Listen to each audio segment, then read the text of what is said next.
is The Sports Life. Ferguson Reynolds says snap it. Does. Places it. Kick is on the way up. It's long enough. It looks. Atticus Sambington has given Oregon the lead. And the Ducks are 3 seconds away from escaping Iowa. Ball game's over. Woo! Oregon has defeated the Iowa Hawkeyes in one of the craziest football games we have seen in a long time.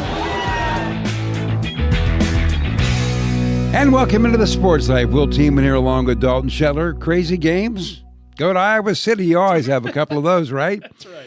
But it was a game that really did shape, I think, the Big Ten's path into the college football playoffs. It certainly put Iowa away. Oregon looks more solid. And then it just set the stage for more meaningful games coming up. Absolutely it did. And how about Oregon able to survive one of those? And it was interesting, Dan Lanning had said after the game, everybody said, this is what Big Ten football is about. It's these kinds of games. Well, we finally have been introduced to what Big Ten football is about. Go to Iowa City for one of those. Well, think about this, Dalton. If Iowa can hang on, they beat Indiana. Yeah. If they can hang on, they beat Oregon. They're in the top 10. They're right there. They're right there. Well, for today's show, we have a litany of topics we're going to look at. And we've invited Bill Bender from the Sporting News to join us. We're going to talk about the college football playoffs and some other odds and ends. That'll be really interesting. And also, we're going to be joined by Meghan McKeown because Big Ten women's basketball is better than it's ever been. Right now, ESPN has 13 teams making the NCAA tournament from the conference. We'll see if that ends up happening. But we also will be joined by Eben Novy-Williams from Sportico to go over this YouTube TV and Disney dispute where a lot of people can't watch games on ESPN at the moment and what kind of chaos that's creating. And also, UCLA leaves the Rose Bowl. It's possible. We'll talk about it with him. I can't wait to see that one. That's right. That is going to be a fun chat. So what do we got? Well, for Sounds of the Week, let's start off with Indiana's incredible win in the final moments over Penn State. And to really encapsulate what happened for the Hoosiers in that one, we're going to bring you a soundbite from Curt Cignetti from before the game kicked off. We'll bring you the game-winning touchdown called by Don Fisher, and we'll hear from Curt Cignetti afterwards as well. Well, Coach, Indiana has never won here at Beaver Stadium. How does that change today? This team's never played here. Mendoza in the backfield, back to throw. Pressure comes again, throws it to the end zone. And the catch is made. Is it a touchdown? Touchdown! Unbelievable! Omar Cooper with a grab, and he put his foot down. It's a score for Indiana. It meant a lot. And I guess what part of it, probably I was thinking back a little bit. My first time in that stadium was 1971, and every 2 years I was in that stadium for about 15, 16 years. And I can tell you there were a lot of long rides home, not many happy rides home. So that one meant a lot. And you think about my journey, right, 10, 15 years ago. Did I ever think I'd lead a team into that stadium? No. Lead a team into that stadium victorious? So I think, but it was mainly centered around how our guys responded and the challenge that they overcame to get it done. Championship teams find a way. We see it every year, regardless of the sport. But this Indiana team, I thought they were pretty special last year, Dalton, but this one is very different. You go to the Iowa game, but this one at Penn State, unbelievable. And there's something magical about a group like this, and I don't know what he's done with this Hoosier group and what he has for breakfast. I want some. Maybe it's dinner, I don't know, but it's magical what they're doing, and I just think it's just fun to watch them in action. Oh, I completely agree, and there is something magical. I can't wait to read the books on the Cignetti tenure, like decades from now. There's going to be such great stories from what this time period is there in Bloomington and how they've turned this into what it is now. Team that's struggling a little bit throughout this season, Wisconsin. They finally had a moment to really celebrate. As for the first time in 385 days, Wisconsin would defeat a power conference opponent. That was a losing streak of 11 straight they had against power conference teams. They finally get the win over Washington. Here's what the final moment sounded like with the voice of the Badgers, Matt LePay, and you'll hear from head coach Luke Fickell afterwards as well. And the Wisconsin Badgers will get it done and beat a ranked team for the first time since 2021. A little field rush now at Camp Randall. Well, Barry Alvarez once said, winning is good for the soul. Today is great for the soul. It's over. The Badgers beat Washington 13-10. What kind of exhale can you take after this win tonight? A pretty big one for all of us, for a lot of us. So it's been a while coming, so it's great to see. Well, I would think it would be great to see, Dalton, because they've had a very disappointing year. And what Barry Alvarez did, which Matt LePay mentioned, he turned that whole thing around. Mm-hmm. And you would expect Wisconsin to be a contending team every year. And what's happened to them lately is interesting. In the day and age when everybody's getting fired, if you have a bad day, the fact that it looks like the Badgers are hanging with Coach Fickell is also interesting. Yeah, no, it most certainly is, and I think that's going to be a topic of conversation a little bit later on here in this show as well. Something also interesting I did want to point out from this one, Wisconsin, we talk about Big Ten football. Wisconsin wins this game over Washington with 48 passing yards. Half of those passing yards came from their punter, Sean West. That was their leading passer in the win over Washington. He threw one pass for 24 yards, had half their yards, and on Wisconsin, the Badgers get the victory. Where's Woody Hayes when you need him? Come on, he'd be so proud of what they're doing there. How awesome is that? That's the most Big Ten football thing. I love that. The punter had half the passing yards? Had half the passing yards. Awesome. They have all sorts of injuries and everything else in their quarterback room. That's a great stat. Real quick to cap off our sounds of the week. Look, we're going to be talking a little bit about the Heisman later on in this show too, and there's so many big candidates from the Big Ten. Somebody whose name has not really been brought up much and probably deserves to be, Nebraska running back Emmett Johnson. And look, don't take it from us, take it from head coach Matt Rule, who will list all of his accomplishments. You know, I personally believe Emmett Johnson should be in New York for I think he should be a Heisman candidate. I think he should be a Doak Walker finalist, if not winner. And he leads the nation in yards from scrimmage with 1,431 yards from scrimmage in 10 games. Ranks second in the FBS in total rushing yards and fifth in yards per game. Leads the nation by accounting for 37% of his team's total yards. Among power conference players, he's number one at 37.1. Jeremiah Love, another great player at Notre Dame, is second at 29.6. Emmett is one of only three players in the FBS with at least 10 rushing touchdowns and 3 receiving touchdowns. Only running back in power conference play with 4 100-yard rushing games in conference play. 2 pages, that's how good he is. Most rushing yards for a Husker since the Doak Walker Award finalist Amir Abdullah in 2014. Most touchdowns for a Nebraska player since Amir Abdullah had 22 touchdowns in 2014. Emmett became the first player in Big Ten since at least 1995 to have more than 125 rushing yards, more than 100 receiving yards, a rushing touchdown, and 2 receiving touchdowns in the same game. Wow. First player in Nebraska history to have 100 rushing yards and 100 receiving yards in a game. He'll win a bunch of awards this week, and we haven't been able to announce them yet. But really, really proud of Emmett. Well, I take it he's having a good year. Well, I imagine there's a third page somewhere that he just ran out of time for. Or breath. Right. Before we throw the break, Dalton, I want to go back to Kirk Cignetti just for a second, the Indiana coach. You know, that rather curt remark, this team has never played here, okay?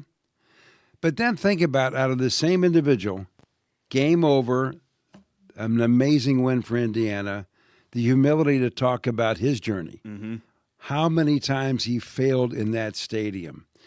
And there's just something so real about him. How could you not want to play for this guy? Oh, absolutely. And, you know, something else I find interesting about it, the following question after that soundbite you got from Kurt Cignetti was, what's the areas you're concerned with? And he said, the time to be concerned is over. It's time to attack.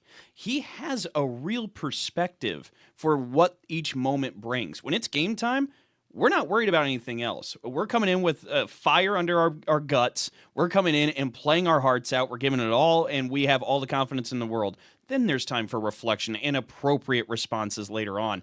It's really neat to see how he navigates that. Well, when we come back with more of the Sports Life, we're going to talk some more Big Ten football with Bill Bender in just a moment. Oh, yeah. Hey, Dad. Did you get a new haircut or something? A new shirt? You're looking good. What happened? A little fender bender? How little? A few days in the shop little. But thanks to Mom and our agent, we've already submitted a claim and can track the status right from the app. Auto owners pays what they owe without any hassle.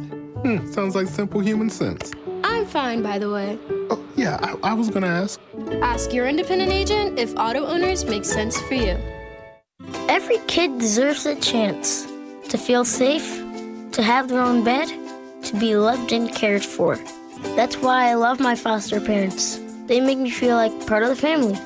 Raise hope and foster dreams for one of 13,000 Michigan children in foster care. Visit michigan.gov/hope for a home or call 855-MICH-KIDS. That's 855-MICH-KIDS. Sponsored by the Michigan Department of Health and Human Services and the Michigan Association of Broadcasters. Do you hear that? That's the sound of uncertainty lurking under your hood. You know the feeling. I know I do. That sudden sinking sensation when you see a check engine light or your car unexpectedly breaks down and you're faced with sky-high repair bills. It's time to shield against unexpected repairs with CarShield. CarShield is America's most trusted auto protection company and has an A rating with the Better Business Bureau. Don't let the fear of a breakdown keep you up at night. Trust the Shield, CarShield, and say goodbye to terrifying repair bills and hello to peace of mind. Your plan also comes with 24/7 roadside assistance, courtesy towing, rental car options, and so much more. Don't wait till it's too late. Call CarShield now before a breakdown. Protect your wallet. Protect your car with CarShield. Get our best protection ever. Call now. You'll thank me later. 800-965-1292. 800-965-1292. That's 800-965-1292. We'll be back with more in a moment. This is The Sports Life.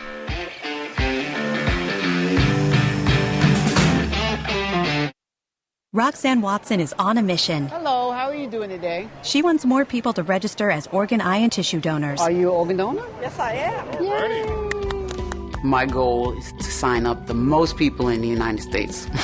What drives her? Roxanne's own life was saved through the gift of a heart transplant, made possible by an organ donor. I decided that day that I was going to devote myself to the cause of organ donation and signing people up and honoring my donor by doing that. Now she's back to health, and she's a powerful force helping to save lives every day through her work. Imagine what you can make possible by leaving behind the gift of life. 8 people can be helped with the major organs, and up to 50 people can be helped with a little bit of everything.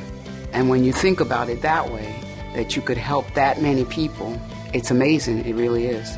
Learn more and sign up as an organ, eye, and tissue donor. Go to organdonor.gov. A message from the U.S. Department of Health and Human Services, Health Resources and Services Administration.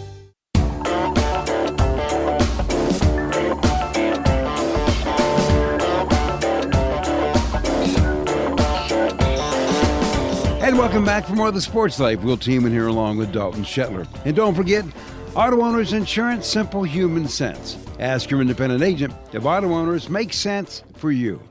And we're getting down to the end of the road here on the regular season for college football. And if you look at it, Dalton, in the Big Ten perspective, when we started this thing, we started talking about Big Ten, 4 teams, college football playoffs. And the 4 were, we thought Ohio State, right? Mm-hmm. Oregon, Penn State, and maybe Illinois or Indiana. Right. Well, here we sit. Ohio State 1, Indiana 2. Illinois, no. Oregon 8, and Penn State has left the scene. They have left the house. And to help us join in on this conversation is Bill Bender from the Sporting News. And Bill, welcome to the show. And so my first question to you is, it looks like we're locked to get 3 teams, and is there any shot the Big Ten can get a 4th?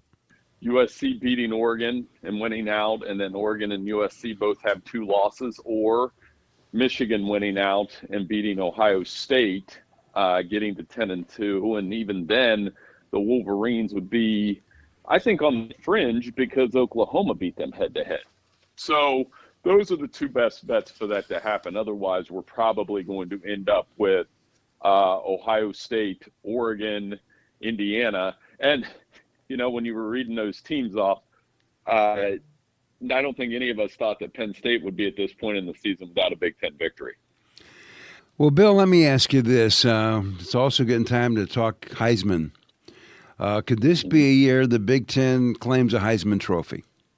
I think so. I mean, when you're 3 of your top 4 candidates are Big Ten guys, in my opinion, right now. You know, a lot of prognosticators believe that Mendoza and Sayin are 1 and 2 right now, and that's reflected in the odds. It's reflected in their play. I mean, Julian Sayin has an 80% completion percentage, which is, I've kind of made this joke that if you play the video games and you played 9 games with Ohio State on one of those video games, I don't know if I would have an 80% completion percentage then on the easiest level. And then Mendoza's at 70%, has a couple Heisman moments. And then, to me, the best player of all of them is Jeremiah Smith.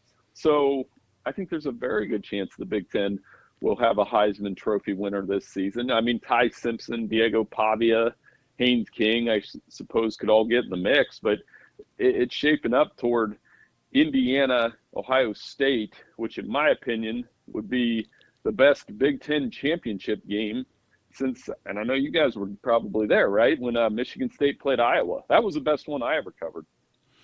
Well, Bill, there's no doubt the collapse of Penn State is probably the biggest surprise in the Big Ten football season.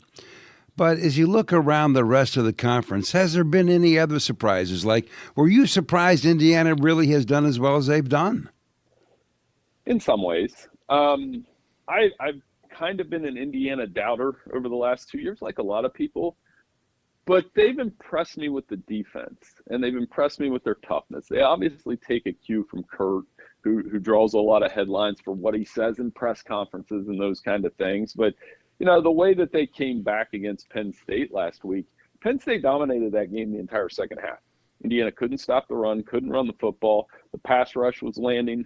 Penn State showed that they had a lot of fight. And here Indiana is, and when it matters the most, Mendoza makes the plays. And by the way, what a catch by Omar Cooper Jr. I mean, I've seen a lot of great college football catches.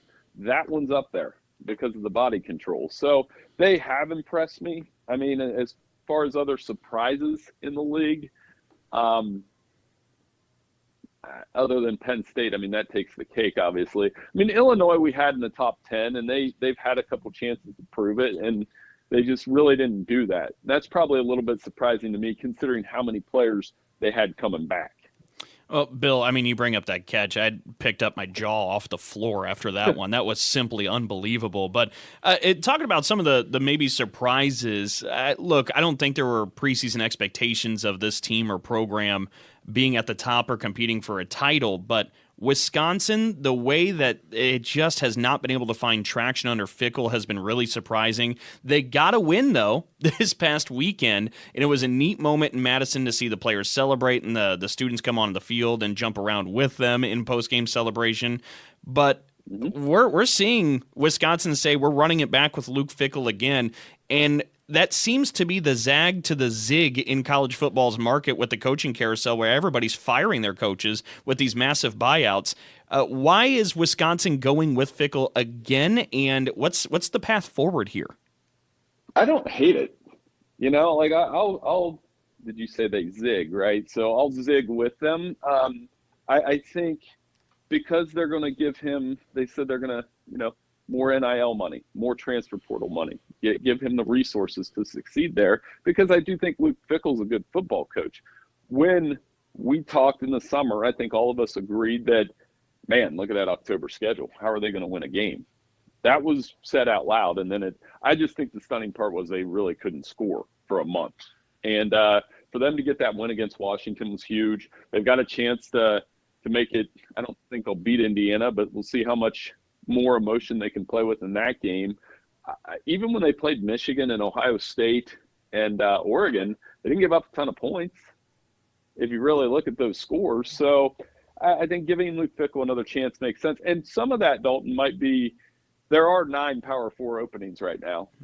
So are you really going to get your guy if that guy might be looking at LSU, might be looking at Penn State, might be looking at Florida? I mean, this has been already, and it's not even Thanksgiving, it's been as crazy a coaching carousel as I can ever remember. Any guess about Penn State? Well, you know, the problem there is Curt Cignetti and Matt Rule kind of said no, and those were the top 2 candidates. So if I were Penn State, I would make a hard sell, a hard push for Jeff Brom. Jeff Brom did well at Purdue, took Purdue to a Big Ten championship game. He's doing well at Louisville, but at a certain point at those schools, you might top out. So why not take a swing there? He's great at quarterback development, coaches hard, no nonsense philosophy. I know they may take a run at Mike Elko too, and Mike Elko is probably in the running for Coach of the Year. But I mean, the value decision for Elko at that point would be, do I stay at Texas A&M where I've built something pretty successful here in a short amount of time, or do I go somewhere? And the problem with whoever Penn State hires is, the last guy won 70% of his games. So I would be asking, if I was interviewing, hey, what are you going to do with me if I go 8-4? No, I think that's a fair question. Well, as always, Bill, it's good to talk with you, and it'll be fun when we revisit maybe at the end of this whole thing and see how everything stacks up.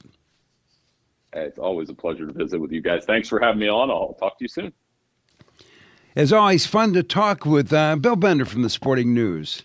Jeff Brom to Penn State. I never thought about that. Well, and what's interesting about it, because Bill lays out a great argument, the first thought I had was, what's been the knock on James Franklin at Penn State? He didn't win big games. You know what Jeff Brom does? He wins big games. You remember the win over Ohio State when he was at Purdue? I mean, he just knocked off Miami earlier this year while at Louisville. He wins big games, does Brom. Just think about what he did at Purdue and what they haven't done since he left. Hey, right. The Brom effect is real. It's real, no doubt. Well, when we come back with more of the Sports Life, we're going to be joined by Eben Novy-Williams from Sportico.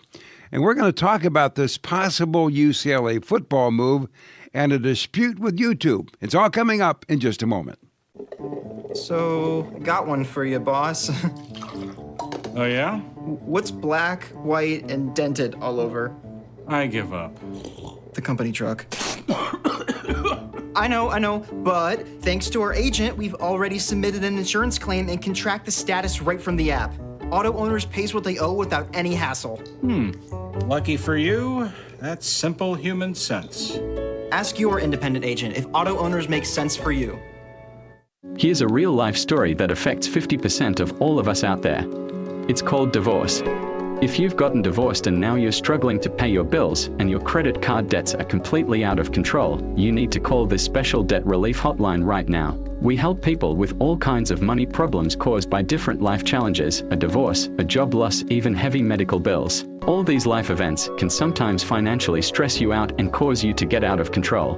We help people get their lives back by showing them ways to consolidate and reduce their debt, in some cases for a fraction of what they owe. If your credit card balances are more than $10,000, call us and learn how to reduce your credit card bills and monthly payments now. Here's our number. Paid for by Debt.com. Call now, 800-810-1584, 800-810-1584, 800-810-1584. That's 800-810-1584. That ought to do it. Totally energy efficient. Oh no, not again. This time, we're getting help. Ladies and gentlemen, it's the battle of energy efficiency improvements. In this corner, Mr. I can save money and do it on my own. And in this corner, Miss Let's Get It Done Right with some help. Fight! Or you could just go to avoidenergydrama.com. From sealing your home to helpful loan options, you'll find all the tips and tools you need to stop wasting energy and stay comfortable. Avoidenergydrama.com. Brought to you by Michigan Saves. We'll be back with more in a moment. This is The Sports Life.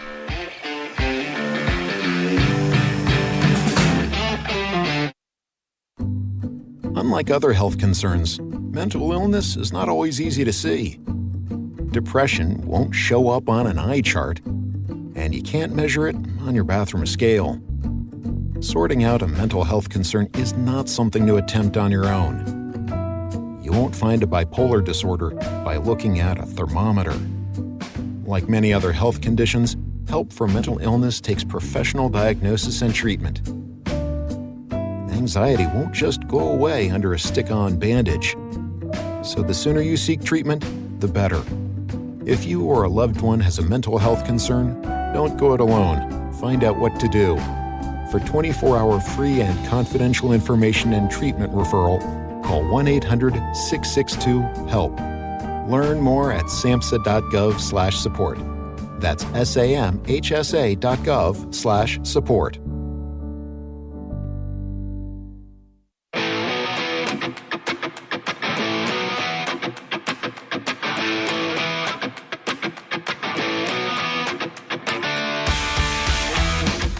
And welcome back for more of the Sports Life. Will Team here along with Dalton Shetler. Well, the one great thing about college athletics, Dalton, there's always something to talk about.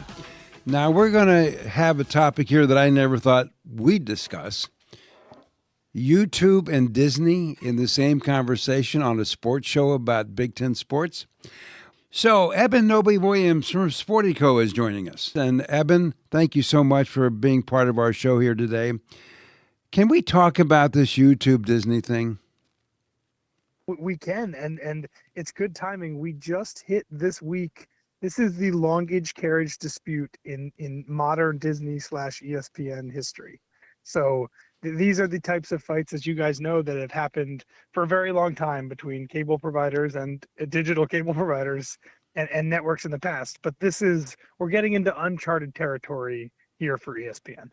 Well, and Eben, how is this happening? Because it was funny, right before we actually started this conversation, Will and I were talking, and I had mentioned YouTube is holding the line. Usually everybody caves at a certain point, and you're starting to see Disney stocks and shares drop and plummet at a pretty decent, significant amount. How is YouTube TV kind of holding that line, and what is the real damage to Disney? Yeah, so I think there's a few interesting things happening here. Typically, when we have seen these disputes, it's between networks like Disney and then large cable company operators like Charter, Comcast, or things like that. This is a bit different because YouTube is owned by Google. YouTube TV is not a critical part of YouTube or Google's balance sheet, right? So instead of ESPN negotiating with a company whose main livelihood is this cable operation, now they're sitting across the table from someone for whom this is not a critical part of the business and not a critical financial driver. So it does change the calculation a little bit.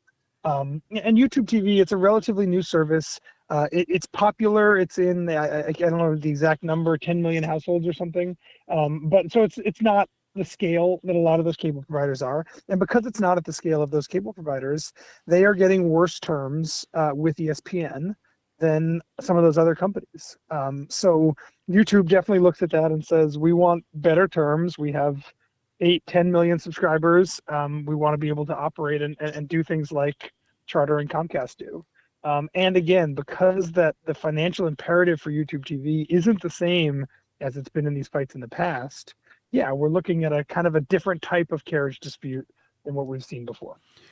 Eben, are they close? I mean, could this drop in Disney stock get them off the dime a little bit? I think that depending on who you talk to, they're kind of close. I know they've been talking for a lot this week. Both sides want to get a deal done, right? In the end, YouTube TV is a significantly better package when it has ESPN, and ESPN, which is trying so hard to get its network into the hands of people wherever they are, whether digitally, cable, subscription services like YouTube. ESPN is also better off when it has access to those 10 million subscribers. So they both understand the basics here is that they want to get a deal done. So I don't know exactly how long this is going to take. This has taken longer, I think, than a lot of people would have predicted. I think the last thing I'll say on the potential interesting levers here is that YouTube TV and Google seem like at some point they wanted to make an example of some network so that they could make it clear to the rest of the industry that they were willing to play hardball a bit on the pricing structure. And there's a chance that just becomes ESPN. And if that's true, if they're looking at this as kind of an existential way to signal to the market that they are not going to keep paying increasingly rising carriage fees, and there is going to be a limit to what Google, the unlimited money that Google has, there's going to be a limit to how much they're willing to spend to keep these services on YouTube TV, then there's a chance that this drags out a lot longer because, again, they're looking at this as a more existential thing and not just a singular battle between their company and Disney. That is fascinating. And Eben, my last question on this topic, because we got a couple other things we want to jump to with you. perception. I think a lot of times whenever these disputes happen, a lot of the consumers are always upset, and they kind of kick some dirt, they get mad, and they kind of really point to the cable companies, it feels like, digital or the traditional cable providers. This time it feels like the consumers have a little bit of perception where they're blaming Disney a little bit. Do you sense that as well? I do sense that, and it's an interesting position for ESPN to be in. And part of that, I think, is just the changes that ESPN has undergone in the past 10 and 15 years. And if you were to ask that question, I think, Dalton, to different age groups, I think you would get very different experiences and different answers. The thing that people who are, I'm 37 years old, the people who are my age and older think about ESPN, they remember a very different ESPN than younger folks do. And for younger folks, ESPN is basically like the pipeline for content, right? The IP itself doesn't have the same meaning. So I am seeing the thing that you're seeing, which is that a lot of people are blaming Disney in this and ESPN as opposed to YouTube. Part of that, I think, is that YouTube has the easier messaging here, right? YouTube's messaging is Disney's trying to make us pay more, and therefore it would cost more for our subscribers. So we're trying to keep the subscriber cost down by fighting this fight on your behalf. Right, that's the pitch, and that's compelling, I think, for a lot of people. ESPN, it's a little bit harder for ESPN to be like, oh, the cost of our cool service is getting higher and higher, so as a result, that cost needs to be borne lower down the food chain by YouTube TV and then also by consumers. It's a harder pitch, I think, to make. But yes, I think ESPN is definitely dealing with this issue, which as what it does shifts from being a cable network, which is what people knew it for such a long time, into being kind of the pipes and roadways for content to flow to other big brands, big cable, big YouTube TV subscription services. As it shifts into that model, yes, I think the reputation starts to take a hit as well.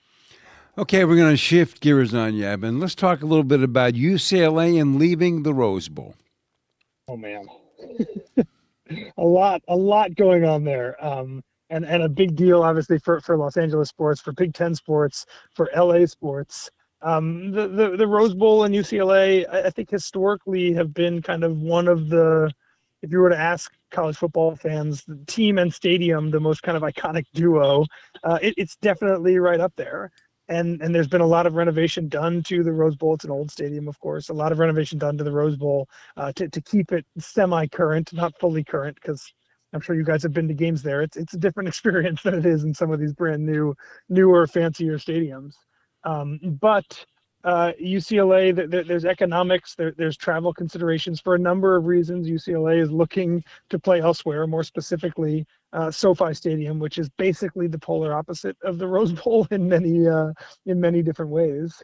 And yeah, these two are now at they're fighting each other. It's spilled over into the legal avenues now, and I think we're going to see. I'm curious to see, but we're going to see very quickly how serious this is from the Big Ten, from the UCLA, and where this all nets out.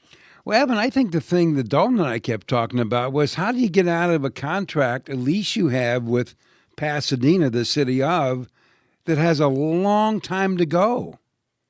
Yeah, and this is basically what the Rose Bowl and the city of Pasadena are arguing, right? It's a preliminary injunction that gets them to try to enforce the contract.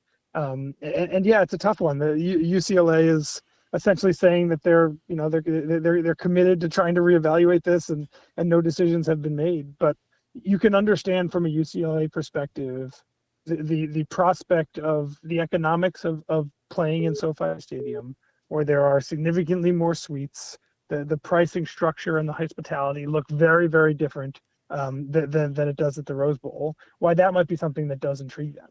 I think you're right. I think when it comes to when lawyers get involved and suddenly you're looking at injunctions and things of that nature, yeah, the fine points of the contract suddenly become the most important thing. Yeah, and we'll see if the school can claim irreparable harm to staying there or vice versa. It's I don't know exactly how likely that is from a legal standpoint, but definitely something that folks across the Big Ten are paying attention to. Absolutely. Well, Eben, it's always good chatting with you, and I'm sure we'll revisit this Bruin thing later down the road. We will, for sure. And again, I think if you're UCLA and you're looking at a stadium that's not just a little bit, but 10, 15 miles closer to campus than the one you currently play in. I definitely understand that there is an advantage to being closer to campus. It's better for your student fans. It's better for many of your actual fans. It's better for administrators and all that. It's slightly better for players as well. So yeah, there's schools that are solving this with tons and tons of money, and UCLA seems to be trying to solve it with a little bit of a different type of solution. As always, appreciate it, Eben. Thank you, Will. Eben Novy-Williams from Sportico. Well, when we come back, Meghan McKeown joins us to talk about what could be a banner year for women's basketball in the Big Ten. Oh, yeah. Hey, Dad. Did you get a new haircut or something? A new shirt? You're looking good. What happened? A little fender bender? How little? A few days in the shop little? But thanks to Mom and our agent, we've already submitted a claim and can track the status right from the app. Auto owners pays what they owe without any hassle. Sounds like simple human sense. I'm fine, by the way. Oh, yeah, I was gonna ask. Ask your independent agent if auto owners make sense for you. So I graduated last year and got a job. Sweet! But it got boring. I didn't really have a purpose. Then I started volunteering with Community Action. It's a statewide network with 29 agencies across Michigan. Community Action helps people with food, housing, utilities, childcare, senior services, you name it. I found my purpose, helping people, changing lives. Won't you join me? Call 1-855-MI-ACTION or go to MichiganCommunityAction.org. Sponsored by Michigan Community Action and Michigan Association of Broadcasters. This is a potter's field. When people can't pay for their funerals, they are buried here. It is a lonely, desolate place, littered with unmarked headstones. No one visits. No one leaves flowers. But it doesn't have to be that way. For as low as $1 a day, you can ensure your family will have the money to pay your funeral expenses. We offer burial insurance plans that pay up to $30,000. Considering the average funeral costs more than $10,000, that's peace of mind for your family. There are no medical exams, your rates won't increase, and your policy cannot be canceled as long as you make your premium payments. Call now to get approved in minutes and ensure your final resting place is more than just a pauper's grave in a potter's field. 800-562-2407. 800-562-2407. 800-562-2407. That's 800-562-2407. Paid for by Final Expense Direct. We'll be back with more in a moment. This is The Sports Life.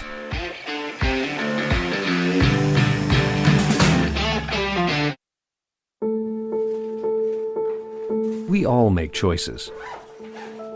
When it comes to alcohol, kids make choices whether to drink or not. Bye, Dad. Bye-bye. Remember, I'm going to Alex's party tonight and sleeping over. Hey, have a seat for a second. Remind me about that party again? Alex is just... And adults make choices whether to talk about it. That's true of parents and every other trusted adult in a kid's life.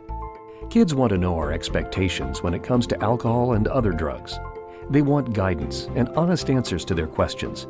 And it makes a difference when the message is consistent and part of everyday conversations. So talk with your kids and help lead them on a positive path.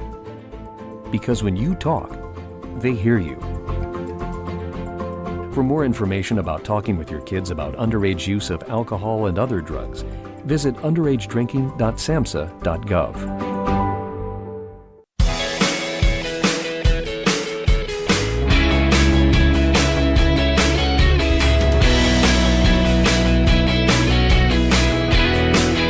And welcome back for more of the Sports Life. We'll team in along with Dalton Shetler. Women's basketball, it's underway, and the women's basketball in the Big Ten, the league looks strong, especially at the top.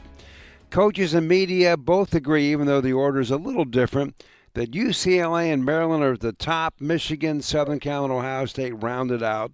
And it looks like somewhere in that mix could possibly be Dalton, the national champion. You never know. Mm-hmm. But at the end of the day, there's lots to talk about, and the league is so strong. And that's why we've asked Meghan McKeown to join us. She knows a whole lot about women's basketball and her work with BTN and as a player at Northwestern. And now she's branched out to some other upstart outfits like ESPN and NBC Peacock and something named Fox. I don't know what that is, but she's doing quite well. And Meghan, welcome back to the show. And And as you look at the growth of this league looks really good to me. What do you think?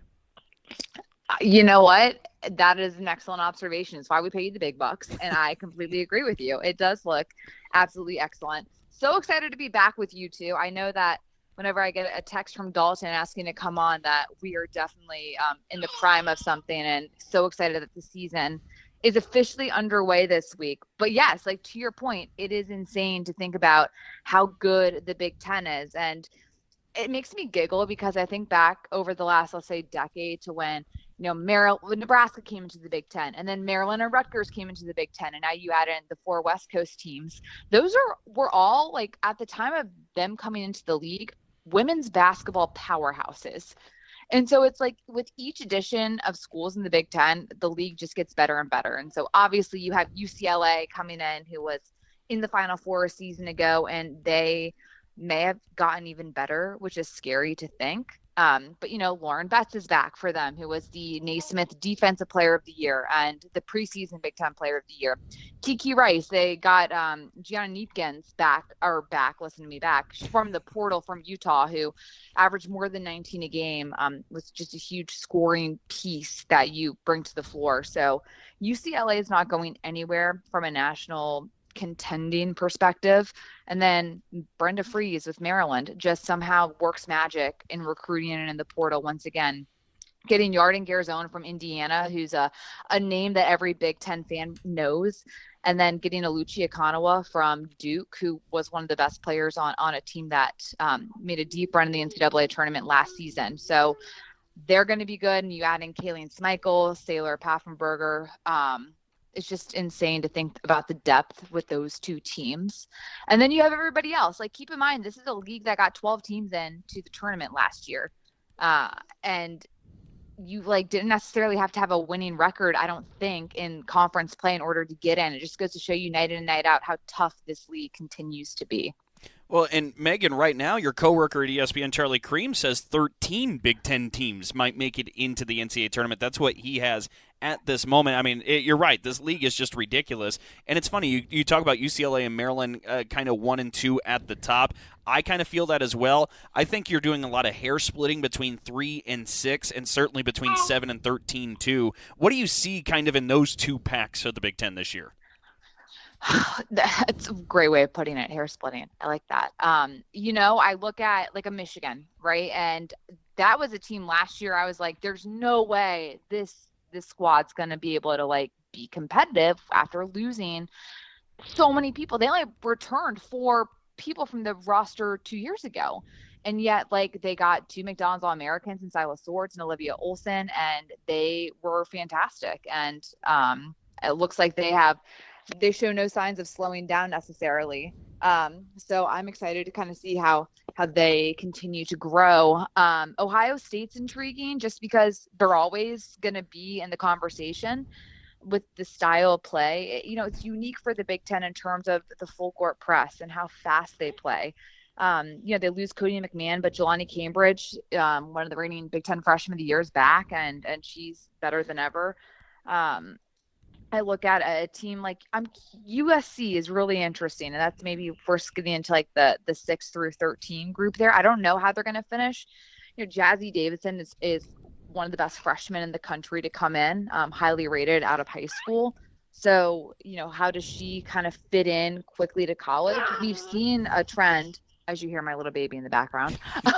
We see a trend of freshmen coming into college and automatically being ready to rock. And I think it's really good for the sport that these freshmen are coming in so college ready.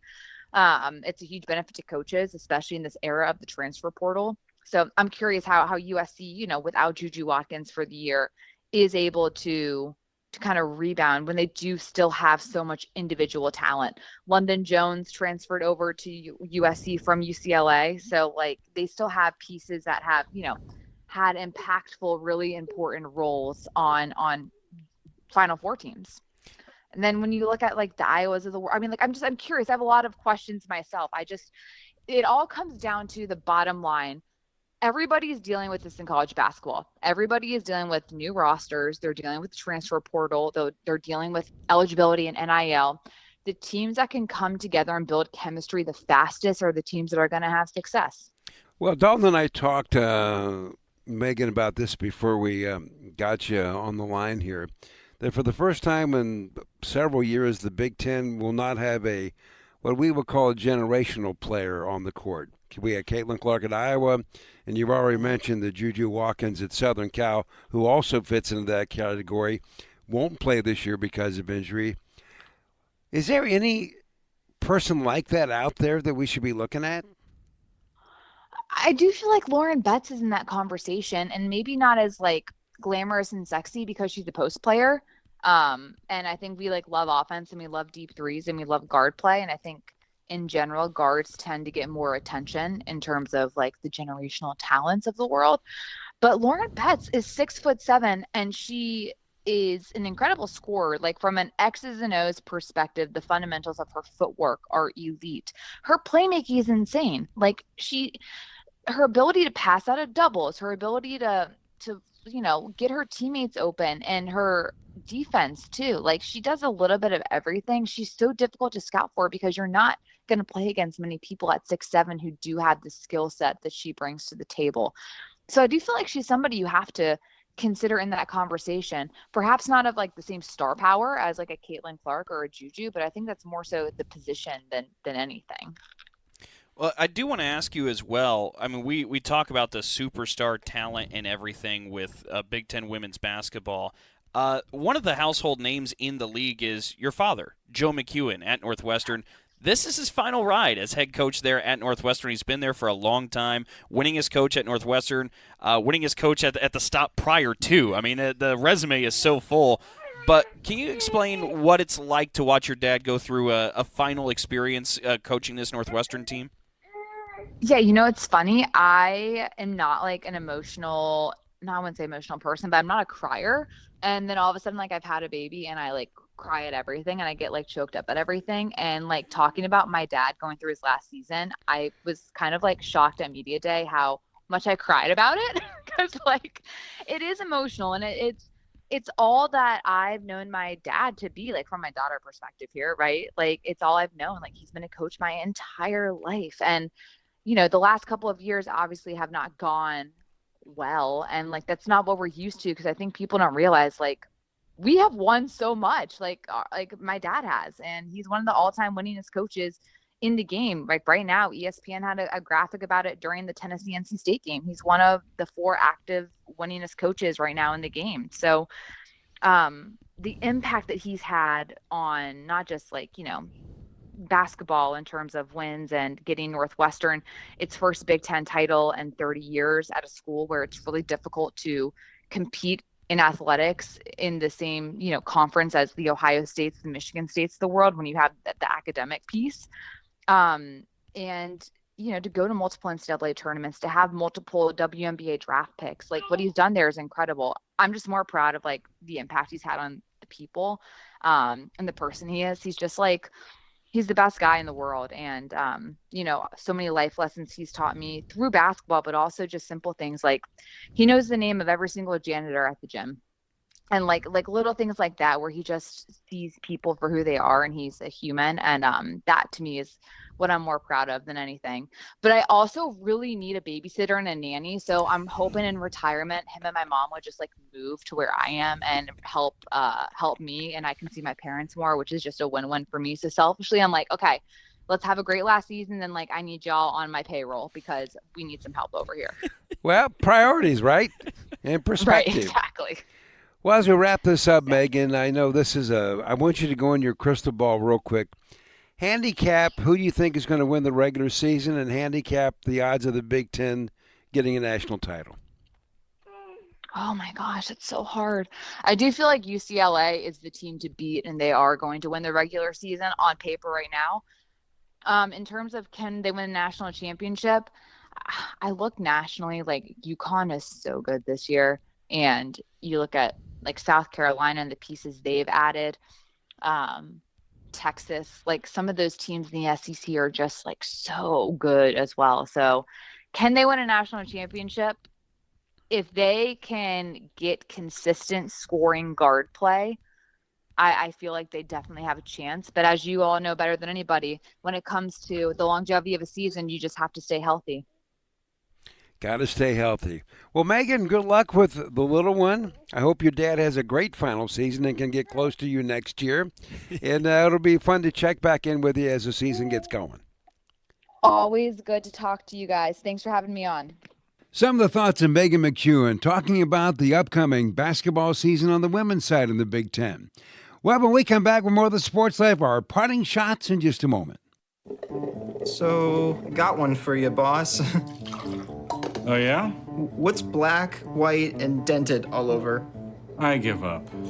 The company truck. I know, but thanks to our agent, we've already submitted an insurance claim and can track the status right from the app. Auto owners pays what they owe without any hassle.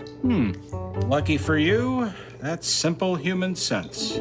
Ask your independent agent if auto owners make sense for you. So I graduated last year and got a job. Sweet! But it got boring. I didn't really have a purpose. Then I started volunteering with Community Action. It's a statewide network with 29 agencies across Michigan. Community Action helps people with food, housing, utilities, childcare, senior services, you name it. I found my purpose, helping people, changing lives. Won't you join me? Call 1-855-MI-ACTION or go to MichiganCommunityAction.org. Sponsored by Michigan Community Action and Michigan Association of Broadcasters. If you have diabetes, listen up. If you have insurance, you can qualify for a continuous glucose monitor. With a CGM, you can continuously track your levels and trends and spend more time in range, significantly lowering your A1C. More importantly, a CGM eliminates the one thing most people with diabetes hate, painful finger sticks. Order your new continuous glucose monitor today. If you use insulin and if you've seen your diabetes care provider within the last 6 months, you may qualify for your own CGM right now. We'll do all the insurance paperwork and deliver your new CGM at little or no out-of-pocket cost to you. Medicare and most insurances will cover your CGM, so don't wait. Have your insurance handy and call the Aptiva Medical CGM Health Hotline right now. 800-948-6912. 800-948-6912. 800-948-6912. That's 800-948-6912. We'll be back with more in a moment. This is The Sports Life.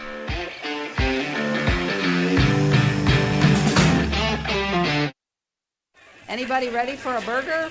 I'm State Fire Marshal Rich Miller, reminding everyone to think safety first when it comes to outdoor grilling, whether it's charcoal or gas. Never overload your grill with food.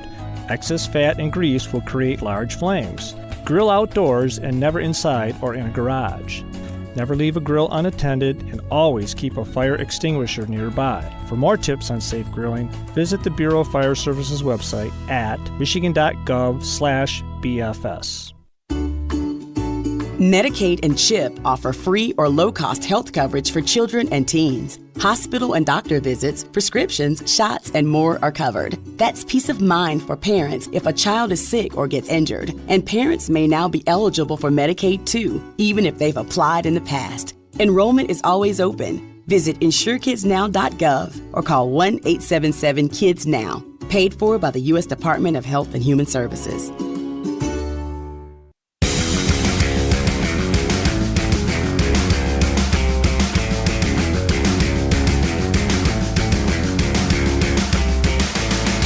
And welcome back for more of the Sports Life. Will Team here along with Dalton Shetler.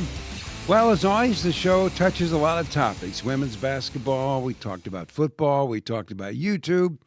We talked about breaking at least their runs until the end of time with UCLA moving out of their current facility in Pasadena.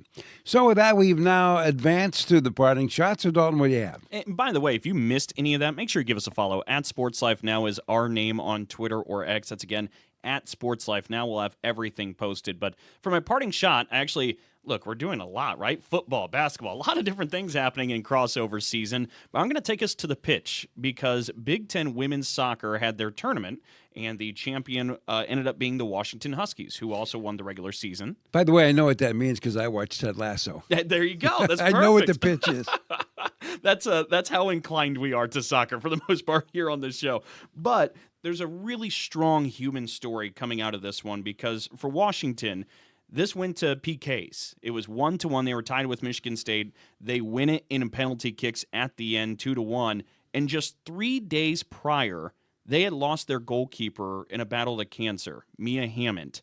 And what I wanted to do is bring the moment they won, bring what head coach Nicole Van Dyke had to say afterwards, and what was just an emotional moment for the Washington Huskies. Yulia Hush with a chance to win it for the Huskies. Hush shoots, and she scores! A storybook finish in St. Louis for the Washington Huskies. The Huskies are your Big Ten tournament champions, and they did it for Mia. An unbelievable moment for this team. I think just obviously it's been a hard week, but just shows how much this team loves each other, how much they care about each other, and how much we love Mia. I honestly, Dalton, can't even imagine what that was like. No. I just can't. No. And look, isn't this one of the avenues that sport just seems to kind of exclusively have? Mm-hmm. The human power, the human spirit, the triumph, where something as terrible and tragic happens like this to a team, this group of individuals rallies and kind of answers with it and just kind of carrying on the human spirit. It really is kind of the goosebump type moment that you look for in sports. It definitely is, Dalton. Well, as you know, I've had my fair share of shots at the NCAA, okay? Uh-huh. Well, my parting shot's kind of an interesting one because now I'm going to question them why they folded on this situation. Mm-hmm. From 1992 to 2023, the NCAA and its schools, now that's operative, the NCAA, which is the schools, by the way. Right.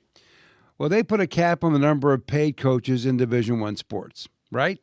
But you could have one volunteer coach. So we're saying we can have X number of coaches and we have one volunteer coach. Well, back in the day, if you were an aspiring young coach, you would opt to be that volunteer coach for a couple of reasons. Number one, it's a good resume thing. You could wind up putting that I was at Alabama or Michigan State or Southern Cal on your resume. And you got to work with some of the best people in the business, and you would learn. Mm-hmm. And going in, you knew you were a volunteer and you weren't going to be paid. Nobody was, there was no guy behind the curtain. That was the deal going in, and you accepted it because it could benefit you down the road. Okay.